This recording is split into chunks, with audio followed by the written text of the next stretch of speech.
Bonjour, il est 10 h, donc on va commencer cette webconférence. Je suis Louis de Montalembert, le fondateur de Pléiade Asset Management et le co-gérant avec Maxence Debout du fonds PAM Cloud Révolution. Et donc, on fait cette webconférence sur le cloud, qui est une révolution digitale des entreprises en cours et surtout qui est accélérée par l'IA générative, qui est un sujet qui, je suis sûr, intéresse tout le monde à l'heure actuelle. Alors, une citation que j'aime donner assez régulièrement, c'est Carlos Tavares qui, il y a à peu près 2 ans, a convoqué ses investisseurs pour leur annoncer son plan stratégique. Et dans son plan stratégique, il a annoncé que Stellantis visait 20 milliards d'euros de chiffre d'affaires récurrent en logiciel à l'horizon 2030, ce qui est très significatif, puisque aujourd'hui, des entreprises sur le cloud qui font 20 milliards d'euros de chiffre d'affaires se comptent sur les doigts d'une main. Et finalement, qu'est-ce que nous dit Carlos Tavares? Il nous dit la même chose que la révolution qu'on a connue sur le téléphone, qui à l'origine n'était jamais qu'un outil pour projeter sa voix à quelques centaines de kilomètres, est devenu un micro-ordinateur ultra puissant, bourré d'intelligence artificielle, avec de multiples usages et une puissance de calcul qui est bien plus importante que la puissance de calcul qui a permis aux hommes de se projeter sur la Lune en 1969. Donc, une voiture, pareil, c'est un morceau de hardware, 4 roues et un moteur. On ne peut pas imaginer plus hardware qu'une voiture. Et finalement, ce que nous dit Carlos Tavares, c'est que une voiture va être un support technologique d'applicatifs logiciels avec beaucoup d'intelligence artificielle autour de notamment des interfaces intelligentes et de la voiture autonome. On pourrait dire la même chose sur John Deere. En septembre, avec Maxence, nous étions à Nashville pour rencontrer des entreprises.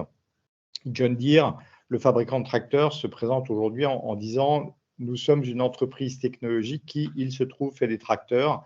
Et c'est une réalité, il y a de plus en plus de technologies à l'intérieur d'un tracteur, d'usage d'algorithmes sophistiqués pour optimiser les parcours, les maintenances, les quantités d'intrants, etc. Donc, il y a un mouvement général de technologisation qui n'est possible que par le cloud. Alors, qu'est-ce que le cloud? La genèse, c'est Internet, naissance dans les années 90, et puis l'arrivée de l'Internet au débit dans les années 2000 permet à des géants d'Internet d'émerger, comme Google, Salesforce, ServiceNow, etc. Et en fait, à partir du lancement de ces grandes plateformes, elles ont construit, comme AWS et Google, une infrastructure de data center dans le monde entier pour leurs propres opérations. Et ça n'est qu'en 2010 qu'ils ouvrent à des tiers cette infrastructure complète et mondiale à des acteurs tiers, et ce qui permet une révolution du logiciel qui passe du logiciel qu'on appelle aujourd'hui legacy, qui est installé dans les entreprises, sur les serveurs des entreprises, à des logiciels qu'on appelle cloud native, c'est-à-dire par lesquels on accède à travers des fenêtres sur Internet. C'est une véritable révolution pour le logiciel qui est induit par cette infrastructure mondiale.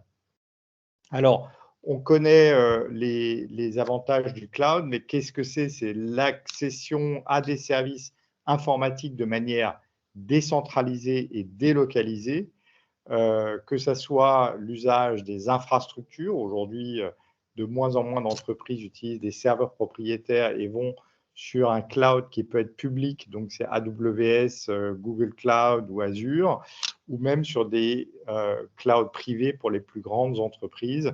Et ça permet d'accéder à toutes les applications d'une entreprise de manière décentralisée et délocalisée. Donc ça devient un service plutôt qu'un investissement.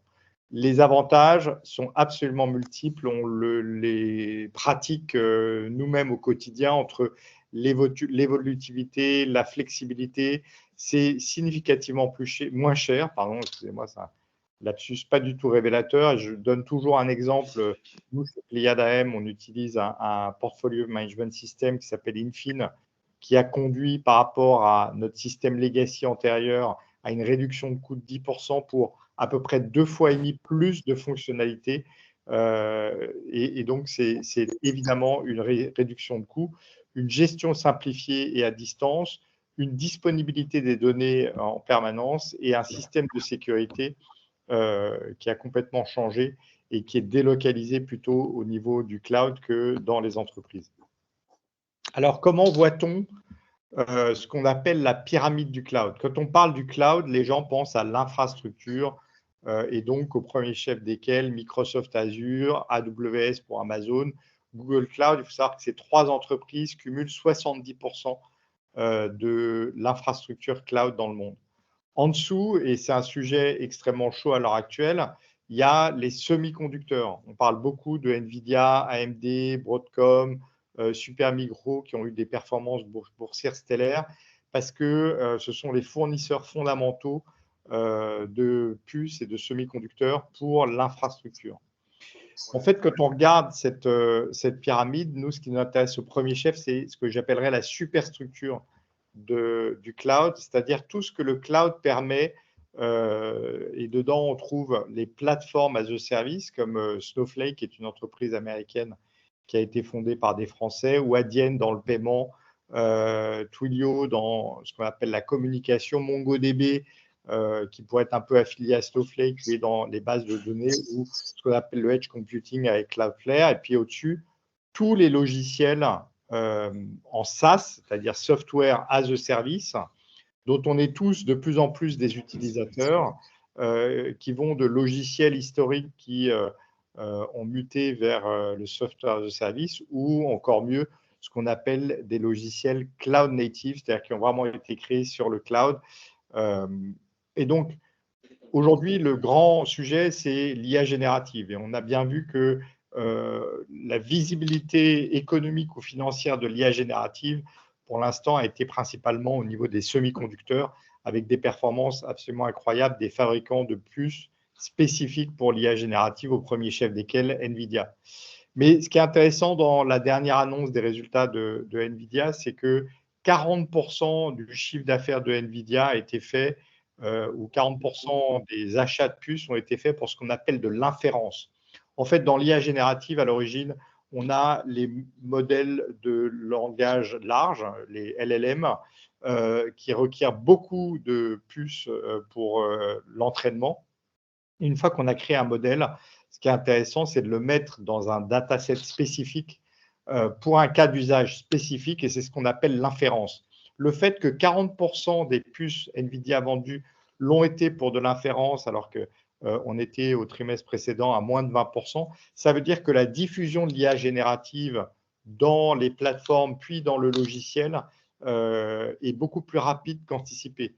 Et donc, la diffusion de l'IA générative va se faire par le cloud et va se faire par les logiciels. Ça ne va pas se faire par le fait que vous et moi utilisons ChatGPT pour une activité ou une autre. Ça va se faire dans tous les logiciels que l'on utilise au quotidien.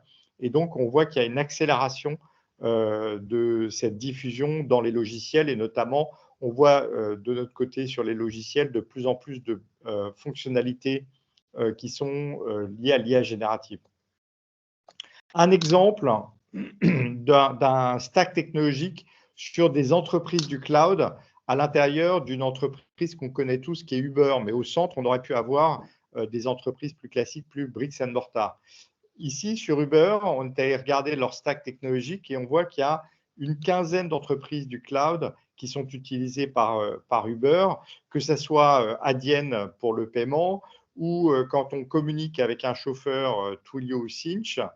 Dans la gestion des bases de données, on a MongoDB, qui est un acteur montant de la base de données dite NoSQL, Not Only SQL, c'est-à-dire qui sait traiter des données non structurées ou textuelles, qui est un acteur très intéressant, qui fait à peu près 1,6 milliard de chiffre d'affaires, qui croît à 35% sur un marché de la base de données qui est de l'ordre de 90 milliards et qui croît à 13%. On connaît tous Oracle comme étant le Deus ex machina de la base de données. Bon, bah, Oracle en organique ne croît de 5 à 7%, donc moins vite que son marché. Donc, on a des nouveaux acteurs qui émergent vraiment cloud native. Elastic, qui est le spécialiste du search, et donc pour trouver un Uber, bah, c'est le logiciel d'Elastic qui est utilisé, et qui est un logiciel qui a une seconde vie en quelque sorte, parce que c'est un spécialiste du search vectorielle qui est clé dans l'IA générative. C'est une manière d'organiser les données, d'aller les chercher, qui est très spécifique et qui est important pour l'IA générative. Datadog, dans l'observabilité des données, qui est une entreprise américaine fondée par des Français. Puis, on a toute une suite de cybersécurité avec, depuis le edge computing, dont je parlais tout à l'heure, de Cloudflare, donc avec un temps de latence très court pour pouvoir répondre aux clients, jusqu'à l'identification du client avec Okta. Et puis, à l'intérieur de l'entreprise, au niveau du marketing, Uber utilise Braze et HubSpot. Et pour la collaboration des équipes, utilise deux, ce qu'on appelle des WorkOS, que sont Monday et Smartsheet. Donc, on voit derrière le décor d'une entreprise comme Uber, déjà 15 entreprises du cloud qui font partie du stack technologique. Comment est-ce que nous, on range les différentes entreprises du cloud? En fait, on a une segmentation en 4 sous-segments.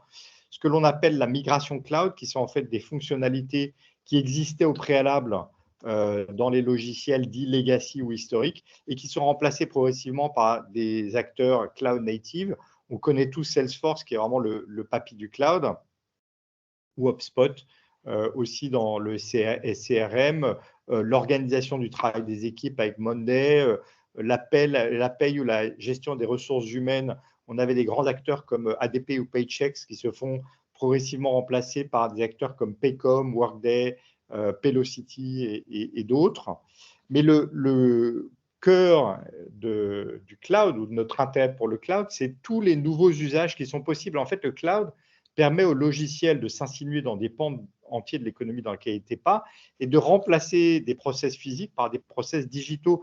Et en fait, l'exemple le plus connu dont vous êtes tous familiers, c'est DocuSign. DocuSign, il y a 10 ans, il fallait signer des piles de documents, donc du papier, les envoyer par la poste. Aujourd'hui, l'essentiel des signatures de contrats se font par DocuSign, donc c'est un process physique qui est remplacé par un process digital. L'autre intérêt du cloud, c'est finalement sa capacité à générer des quantités exponentielles de données, mais surtout à organiser, ranger ces données de manière à créer des signaux.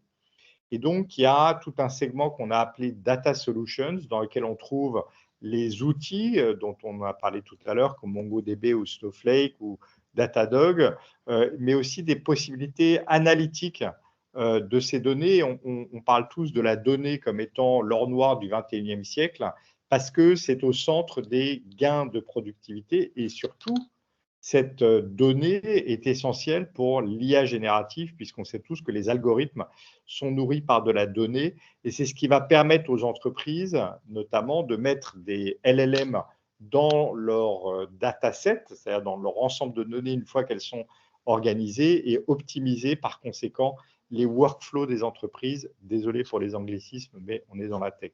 Et puis, comme on est dans un système IT qui est décentralisé, on a une architecture de cybersécurité qui s'est radicalement modifiée avec des nouveaux acteurs qui ont émergé aux dépens des anciens type Symantec et qui ont émergé vite. Si je vous donne l'exemple de CrowdStrike, c'est une entreprise qui en 2017 faisait 117 millions de dollars de chiffre d'affaires et en 2023 a enregistré 3 milliards de dollars de chiffre d'affaires. Donc c'est extrêmement rapide cette émergence des nouveaux acteurs.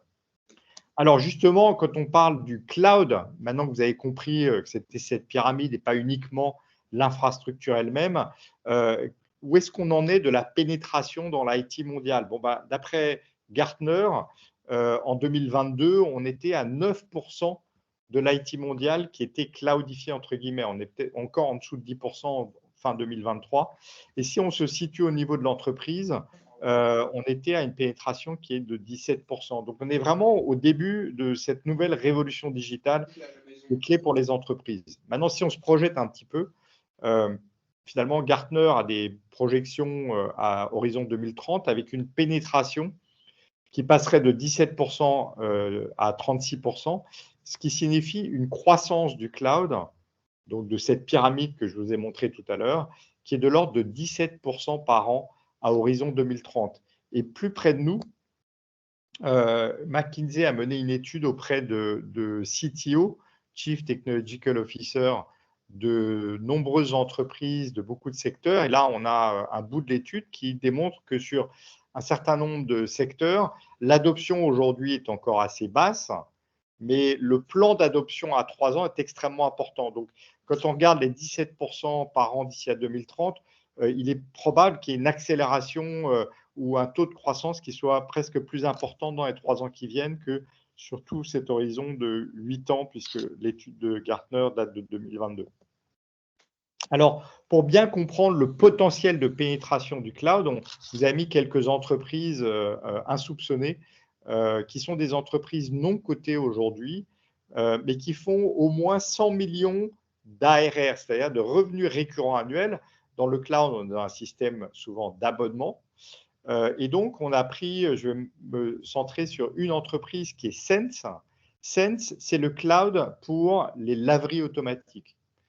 Ce qui peut paraître totalement étrange dans la mesure où les laveries automatiques, c'est vraiment que du hardware. Mais imaginez que vous branchez un lave-linge sur le cloud, ça permet à l'opérateur de la laverie automatique de savoir où est-ce qu'il en est de ses maintenances prédictives, de la consommation de ses consommables, de fournir des moyens de paiement à ses clients, d'alimenter directement sa comptabilité, de fournir à ses clients une app qui permet au client lui-même de retenir un lave-linge, qui lui permet de voir où est-ce qu'il en est dans son cycle de lavage.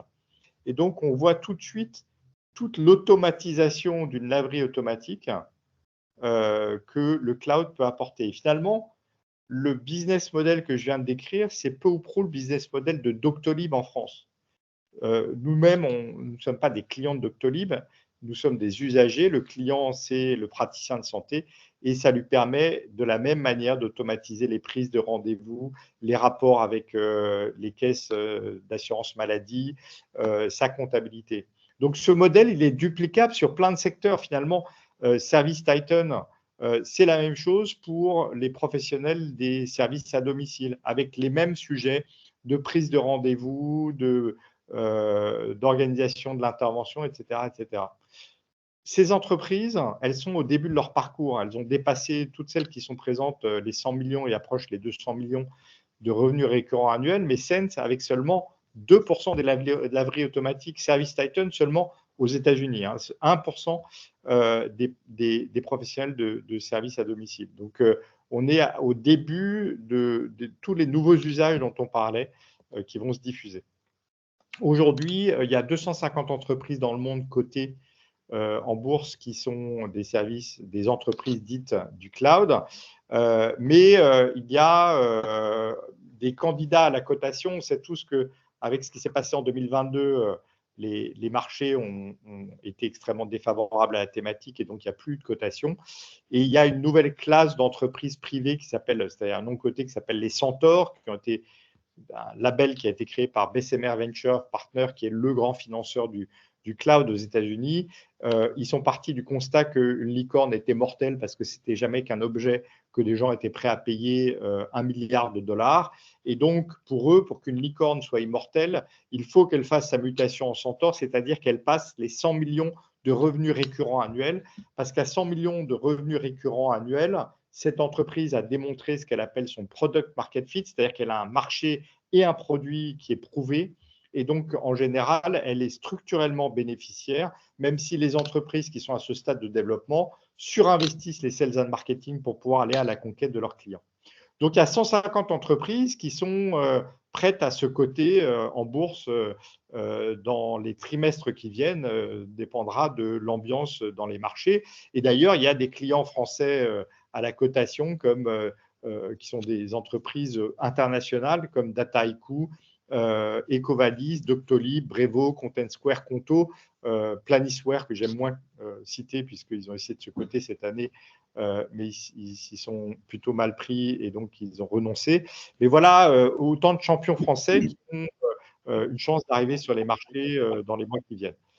L'autre point qui est extraordinaire sur ce secteur, c'est le statut d'hypercroissance. On a parlé de Salesforce qui a mis 5 ans pour passer de 100 millions à 1 milliard de revenus récurrents annuels. Plus près de nous, Snowflake, donc, qui est cette entreprise spécialisée dans ce qu'on appelle les data warehouse et les data lake, qui est une entreprise américaine fondée par des Français, qui faisait 98 millions de dollars de chiffre d'affaires en 2018 et a fait 2,8 milliards en 2023, donc à multiplier son chiffre d'affaires déjà assez conséquent de 98 millions de dollars par 28 en 5 ans. Et en fait, pourquoi est-ce que c'est possible quand on regarde les business models de l'économie traditionnelle? Pour croître de 10%, il faut construire une usine, il faut constituer des stocks, il faut mobiliser du capital, il faut former des gens. Et là, comment est-ce qu'on a cette croissance absolument stratosphérique? Parce qu'on est dans le monde digital et on n'est pas dans le monde physique. On est avec un système souvent d'abonnement ou à la consommation quand il s'agit de modèles de données. Et c'est des abonnements ou des modèles de consommation qui sont payés d'avance. Donc ça, c'est un point fondamental. Ça veut dire qu'on a des besoins en fonds de roulement qui sont négatifs et ça veut dire que dans la mesure où on n'a pas d'investissement physique, ce qu'on appelle les CAPEX en mauvais français ou en anglicisme, et ben, ça veut dire que la croissance génère de la trésorerie par opposition à l'exemple que je vous ai donné. Typiquement, Stellantis a annoncé ses résultats l'autre jour. Ils ont fait 10 milliards de cash flow des opérations, mais seulement 4 milliards de cash flow libre, parce que derrière, c'est une entreprise dans le monde physique qui doit faire des très lourds investissements. Ici, c'est très différent. Au contraire, en général, on a un cash flow libre qui est supérieur à la marge d'exploitation.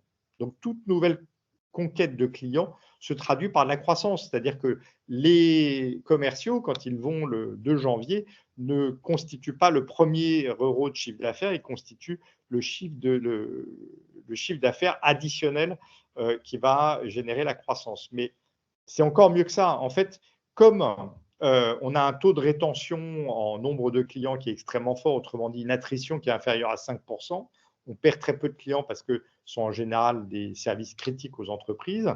Mais en plus de ça, comme on peut injecter directement des fonctionnalités dans le système et que le système peut se développer à l'intérieur des entreprises clientes, on a un taux de rétention en dollars qui est supérieur à 100%. Il peut être de 120%, de 130% sur une entreprise comme Snowflake de 150%, c'est-à-dire que l'on fait de plus en plus de chiffre d'affaires avec les clients historiques.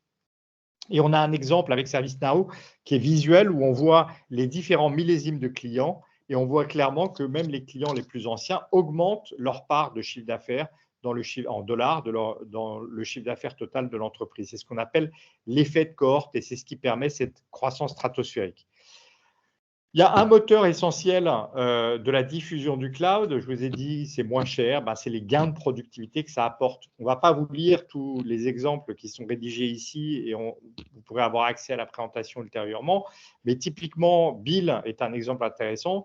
Les paiements aux États-Unis, les paiements B2B sont encore aujourd'hui à 40% faits avec des chèques papier.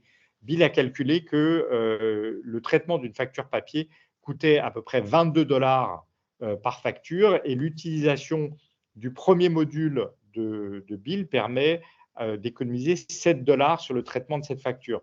C'est colossal et on se dit dans un cadre d'un ralentissement économique, qui peut se permettre de ne pas faire ces 7 $ d'économie par traitement de facture.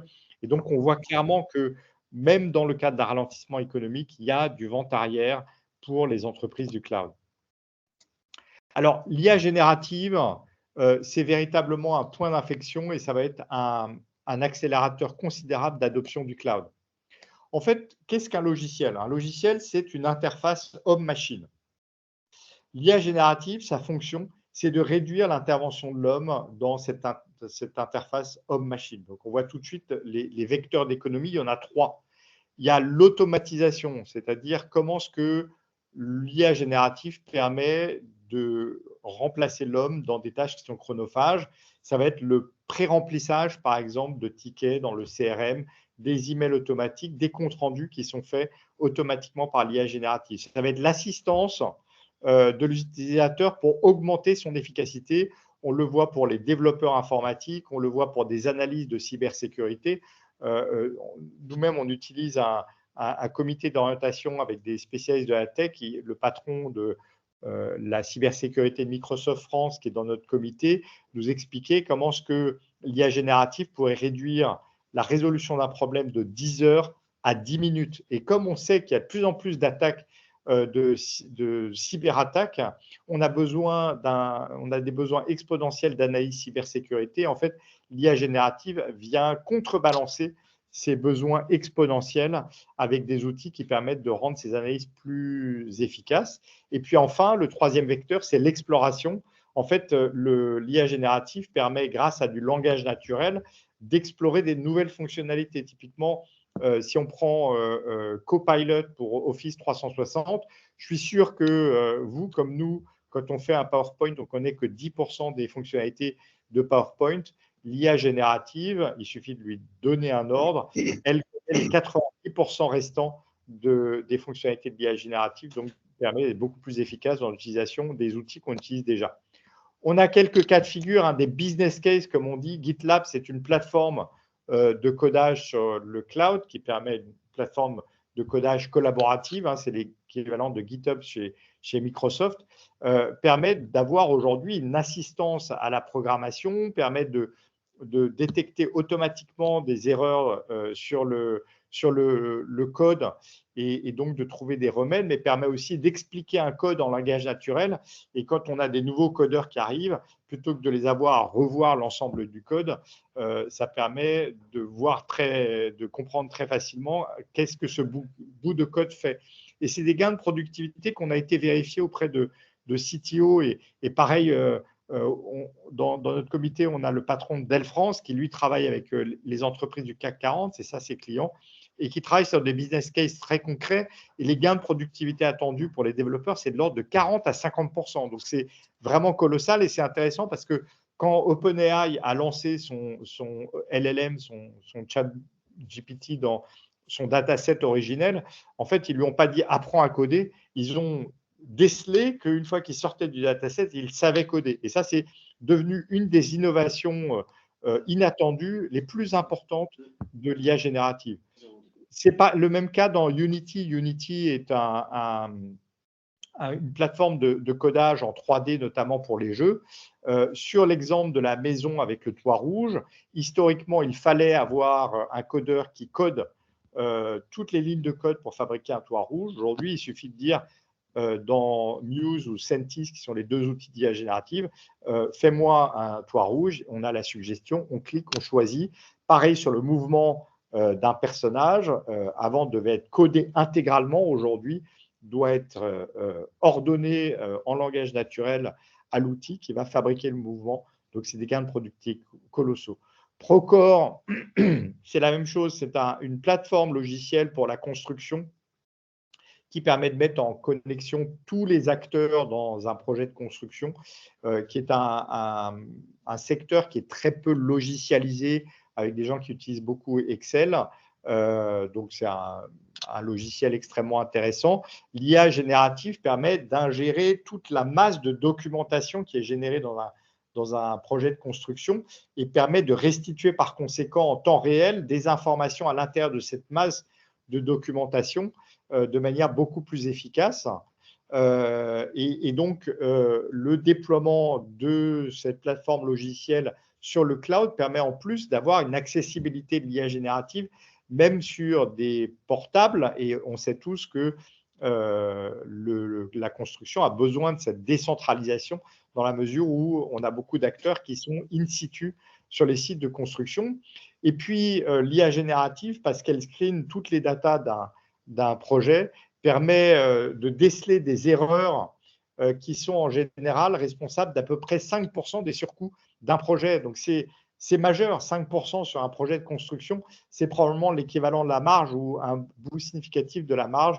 Donc, l'IA générative est clé pour améliorer la profitabilité d'un secteur. ServiceNow, qui est tout le back-office des entreprises, qu'elles soient tech ou non tech, a fait un lancement produit au 4e trimestre qui s'appelle Now Assist, qui a été le plus gros lancement produit de ServiceNow, qui est quand même une entreprise qui fait 8 milliards de dollars de chiffre d'affaires, le plus gros lancement produit de l'histoire de la société. Et effectivement, on voit dans un exemple de ticketing sur un acteur de l'e-commerce qui aurait un client qui dirait que son envoi, là, un mug a été abîmé. En fait, l'outil d'IA générative permet quasiment d'automatiser tout le processus de remplacement du mug, là où avant, il fallait qu'il y ait un agent. Et lorsqu'il faut impliquer un agent, parce que l'IA générative ne peut pas résoudre le problème, elle lui donne toutes les informations et toutes les suggestions de solutions qui permettent à l'agent de cliquer sur la solution et de la lancer et qui permet derrière de générer le rapport d'incident, ce qu'avant, l'agent devait remplir lui-même. Et donc, c'est un gain de productivité pour des agents qui sont colossaux. Et il faut comprendre que je vous parle de produits qui existent, mais que l'IA générative faisant des progrès colossaux, on va avoir encore des progrès avec des traitements pleinement automatisés à terme par l'IA générative, ou bien, quand je vous disais GitLab tout à l'heure, des pans entiers de code qui vont être générés par l'IA générative. Pareil sur un tweet. Une tweet, c'est une grosse entreprise qui gère la comptabilité des PME et qui a déployé Intuit Assist à travers tous ses produits. Et ça permet la création automatique pour les PME de campagnes marketing avec des fonctionnalités de génération d'images, permet d'analyser beaucoup mieux la santé financière de l'entreprise et de suggérer des actions pour améliorer la santé financière avec des générations automatiques de relance client.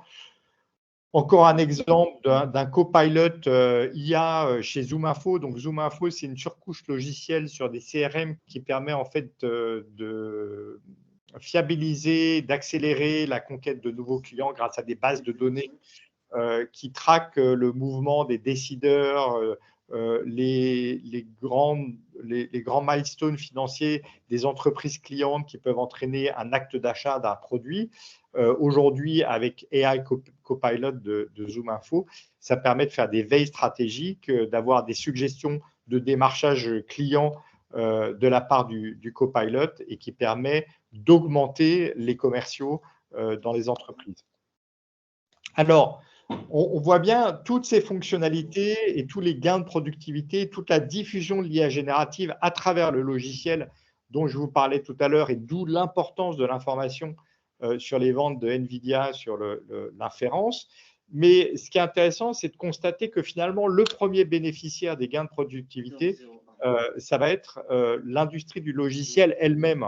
On le comprend notamment avec le codage, mais Battery Ventures, qui est un autre grand financeur du cloud, a essayé de regarder sur un certain nombre de secteurs tous les gains de productivité potentiels et finalement a conclu que c'était sur le logiciel. Et ils ont donné un exemple finalement fictif d'une entreprise qui ferait 200 millions, donc de logiciels qui ferait 200 millions de dollars de revenus avec une croissance de 30% et qui, à ce moment de son développement, serait à 5% de marge d'EBIT.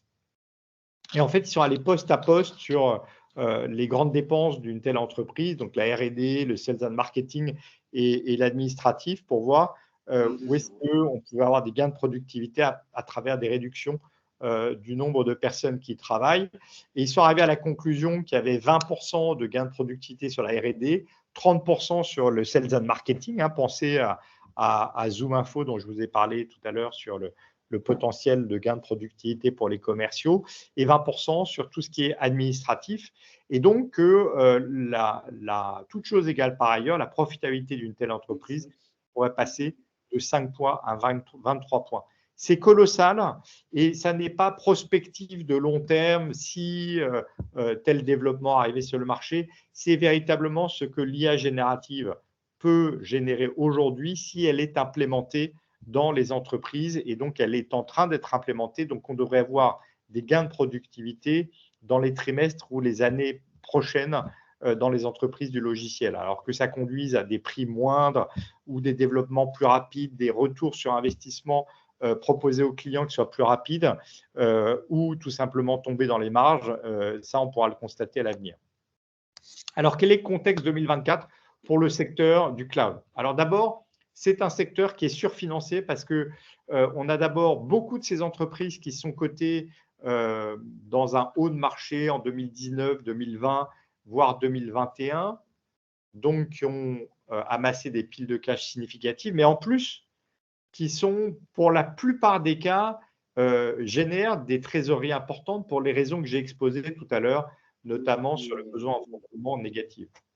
L'autre chose qui est intéressante, c'est que dans le ralentissement économique dont on a parlé en 2022, à partir de 2022, où on avait extrêmement peur, fin 2022, qu'il y ait une récession en 2023, récession qui n'est pas venue, mais on a quand même un ralentissement, on a des taux de croissance qui restent très substantiels et souvent au-dessus de 20%, même si ça présente un ralentissement après la surcroissance à laquelle on a assisté dans le cadre de la crise Covid, puisqu'on comprend bien que au moment du Covid, les entreprises se sont suréquipées pour pouvoir faire face à une décentralisation de leurs salariés en télétravail.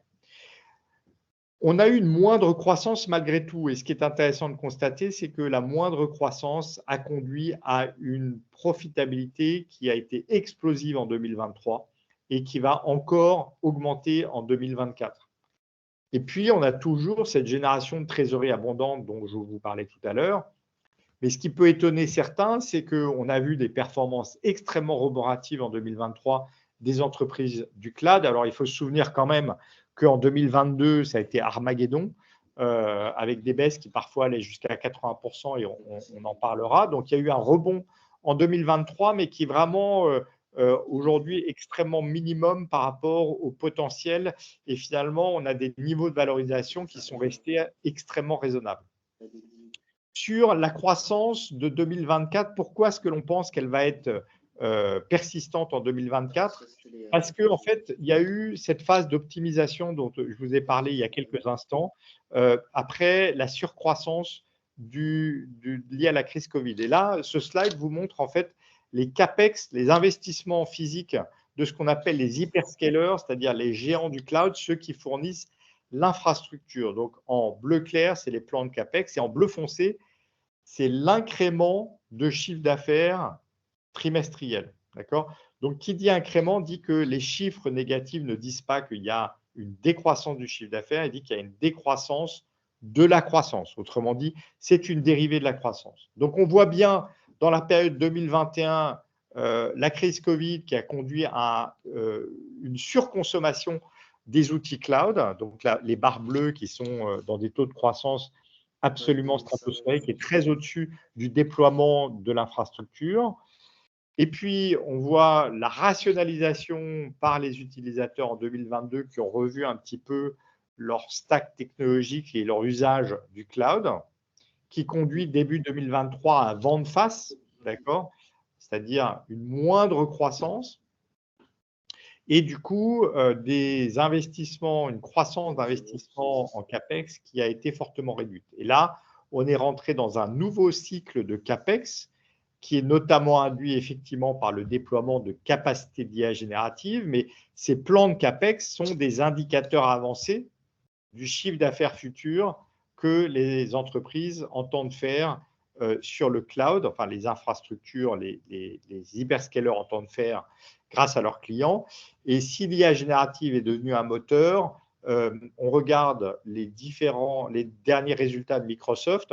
Microsoft a annoncé 28% de croissance de sa division cloud Azure, dont 6 points sur l'IA générative. C'était 3 points le trimestre d'avant. Donc, c'est une réalité économique qui est en train de se diffuser jusque dans le logiciel dont je vous parlais tout à l'heure. En termes de valorisation, on a pris ici le BVP Emerging Cloud Index, qui est un indice américain qui regroupe à peu près 75 valeurs du cloud, dans lequel on trouve les Snowflake, les Salesforce, ce type d'acteurs, les MongoDB dont je vous ai parlé tout à l'heure. Et c'est un indice qui est intéressant parce qu'il a un recul long sur 10 ans. Et finalement, si on regarde la valorisation en termes de multiples de chiffre d'affaires, on s'aperçoit qu'aujourd'hui, malgré la performance de 2023, on est revenu dans l'étiage de la valorisation qui précédait la bulle induite par les taux d'intérêt. En fait, les taux d'intérêt, en pure théorie financière, on sait qu'une baisse de taux d'intérêt favorise la hausse des multiples des entreprises d'hypercroissance, puisqu'elles ont des flux financiers futurs lointains qui sont beaucoup plus importants que les entreprises traditionnelles. Et donc, la baisse des taux d'intérêt augmente la valeur de ces flux futurs. Et donc, il y a eu, dans la période à partir de 2017, une baisse drastique des taux d'intérêt qui ont approché zéro, qui a conduit à une hausse stratosphérique des multiples de valorisation de ces entreprises. Les mêmes causes menant aux mêmes effets, la hausse en chandelle des taux d'intérêt a conduit à un effondrement des valorisations de ces entreprises. Mais finalement, pour revenir à un niveau qui est assez raisonnable, puisque c'est le même que celui qui prévalait avant cette bulle. Et cela dit, il y a une chose que ce graphe ne prend pas en considération, c'est que les entreprises du cloud sont aujourd'hui significativement plus profitables qu'elles ne l'étaient dans la partie gauche du graphe. Donc on peut, toute chose égale par ailleurs, penser qu'elles sont en réalité aujourd'hui beaucoup moins valorisées qu'elles ne l'étaient dans la partie gauche du graphe. Quand on regarde la grosse performance de 2023, c'est intéressant de constater que en termes de multiples, ça a été minimum parce que comme on a des croissances des chiffres d'affaires qui sont très importantes, bah finalement, même les performances très importantes de 2023 ont un impact minime sur les multiples de valorisation, ce qui donne du potentiel à l'avenir. Alors là, on a regardé sur 10 ans, finalement, une stabilité des multiples, ce qui, moi qui viens du private equity historiquement, aime, puisqu'on veut construire la performance d'un titre sur la performance opérationnelle. Bon, ben, justement, à multiples constants, si on regarde sur 10 ans, finalement, cette thématique, sur les 10 dernières années, a été probablement l'une des meilleures thématiques et beaucoup plus rémunérative même que d'investir dans le Nasdaq. Et ce, malgré la chute drastique de 2022 qui induit chez beaucoup d'investisseurs un biais cognitif. C'est-à-dire que les gens regardent la performance de 2022 et se disent « Oh là là, cette thématique a ce qu'on appelle un drawdown ou peut perdre énormément ». Mais c'est… en fait, 2022, c'est le 2008 de la tech. C'est quelque chose que l'on va vivre une à deux fois dans nos carrières respectives, n'est absolument pas représentatif de drawdown. Il faut enlever le micro. Du drawdown potentiel de cette thématique. Et finalement, quand on est investisseur de long terme, multiples constants, on s'aperçoit que sur 10 ans, ça a été une thématique extrêmement intéressante. Nous, on pense que sur les 10 prochaines années, compte tenu de la faible pénétration du cloud et du fait qu'on a encore beaucoup d'entreprises comme Sense, que je vous décrivais tout à l'heure, qui vont arriver sur les marchés et qui ont attaqué une toute petite portion de leur marché adressable. On est sur des marchés adressables qui sont colossaux, sur une thématique qui est acyclique et on pense que ça restera l'une des meilleures thématiques des 10 années qui viennent. Le contexte de marché actuel, en fait, aujourd'hui, on a des taux élevés. Je vous expliquais que la hausse des taux était en théorie financière et donc, comme on l'a observé, absolument désastreuse pour les valorisations. On peut penser aujourd'hui qu'au pire, on est dans un plateau des taux et on parle tous plutôt d'une baisse des taux. Mais à tous égards, aujourd'hui, comme on a des entreprises qui ont une trésorerie qui est colossale, les placements de cette trésorerie, d'après nos calculs, peuvent rapporter jusqu'à 3 points de marge additionnels. Et s'il y a une récession, ou si le ralentissement économique est encore plus prononcé qu'on le pense, eh ben, on devrait avoir un effet de baisse sur les taux longs et probablement une reflation des multiples.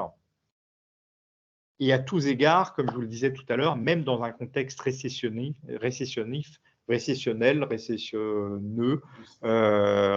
bon, je ne vais pas avoir le mot aujourd'hui, on a finalement un vent arrière dans les gains de productivité. Donc nous, on pense que finalement, le cloud des valeurs refuges, c'est peut-être choquant de dire ça, puisqu'on sait que ce sont des valeurs qui ont en moyenne plus de volatilité.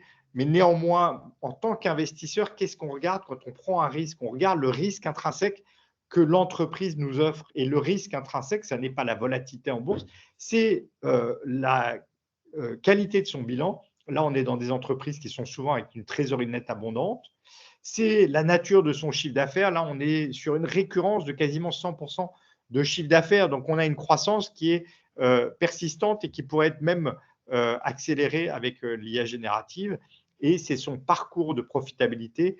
Et on a une profitabilité qui, quoi qu'il se passe en 2024, sera en hausse. Ça, on peut vous le prédire. Donc ça, le risque intrinsèque de l'entreprise, pour nous, il est minime. En conclusion, je dirais que le cloud est intéressant parce que finalement, on n'est pas sur une technologie disruptive aujourd'hui, on est en fait sur un réseau qui est stable, sur une technologie qui est mature. Et cette technologie mature permet de déployer. C'est un petit peu comme si on avait construit l'autoroute asphaltée qui permettait le développement de l'automobile. Bon, bah, c'est exactement l'image qu'on a. C'est une technologie qui, en plus, est au cœur d'une révolution digitale des entreprises qui n'en est qu'à ses débuts et qui va dématérialiser énormément de process physiques. La data est absolument clé pour l'avenir et ça va être de plus en plus. Les entreprises qui utilisent des data seront plus performantes que ceux qui n'exploitent pas les data qu'elles génèrent. Et c'est l'infrastructure clé pour l'émergence de l'IA générative. Il n'y a d'IA générative et de diffusion de l'IA générative que par le cloud. Et enfin, c'est quand même le secteur dans lequel vont émerger des champions technologiques insoupçonnés aujourd'hui. Le cloud, le Google de demain pourrait émerger dans ce secteur. Voilà pour moi la conclusion de cette webconférence. On va ouvrir les micros pour vous permettre de poser des questions si vous en avez. À tous égards, cette webconférence est enregistrée et pourra être diffusée si vous voulez la revoir. Merci à tous et je suis ouvert aux questions que vous pourriez avoir.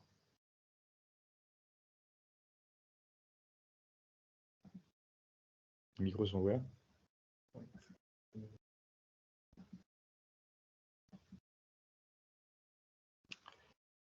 Il n'y a pas de questions à ce stade. Nous restons ouverts si vous avez des questions à nous poser en direct. J'espère que cette webconférence vous a intéressé. Merci infiniment. À bientôt.